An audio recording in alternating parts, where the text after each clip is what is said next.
যিটো সময়ত আমি দেখিবলৈ পাইছোঁ যে টাই আহোম ছাত্ৰ সন্থাৰ বিগত দিন ধৰি আমি খিলঞ্জীয়া যিসকল লোক আছে ব্যৱসায়ী আছে তেওঁলোকৰ কাৰণে আমি মাত মাতি আহিছোঁ।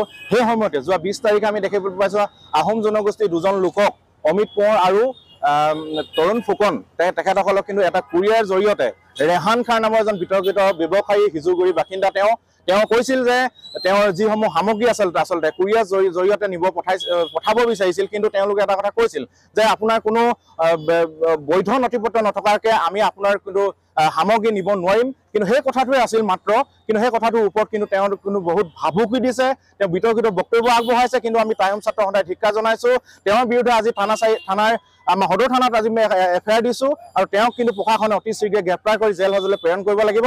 অন্যথা টাই আহোম ছাত্ৰ সন্থাই মোৰ লগত আছে টাই আহোম যুৱ পৰিষদ, আমি কিন্তু ক্ষান্ত নাথাকোঁ, এই কথা আমাৰ স্পষ্ট। আজি আমি টাই আহোম যুৱ পৰিষদ আৰু টাই আহোম ছাত্ৰ সন্থা একেলগে মিলি আমি সদৰ থানাৰ ৰেহেম খানৰ ভিতৰত আমি এখন এজাহাৰ দিছোঁ আৰু ৰেহেম খানক যদি অতি শীঘ্ৰে গ্ৰেপ্তাৰ নকৰে আমি টাই আহোম যুৱ পৰিষদ আৰু টাই আহোম ছাত্ৰ সন্থাই আমি দাবী জনাইছোঁ যে ৰেহেম খানক গ্ৰেপ্তাৰ কৰক, গ্ৰেপ্তাৰ কৰি তেখেতক জেল হাজতলৈ পঠাওক।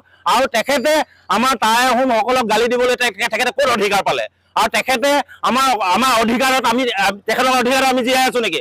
আমি টাই আহোম যুৱ পৰিষদ আৰু টাই আহোম ছাত্ৰ সন্থাই আমি ধিক্কাৰ জনাইছোঁ যে ৰেহেম খানক গ্ৰেপ্তাৰ কৰক, গ্ৰেপ্তাৰ কৰি তেখেতক জেল হাজতলৈ দিয়ক, নহ'লে আমি টাই আহোম যুৱ পৰিষদ আৰু টাই আহোম ছাত্ৰ সন্থাই আমি ক্ষান্ত নাথাকোঁ।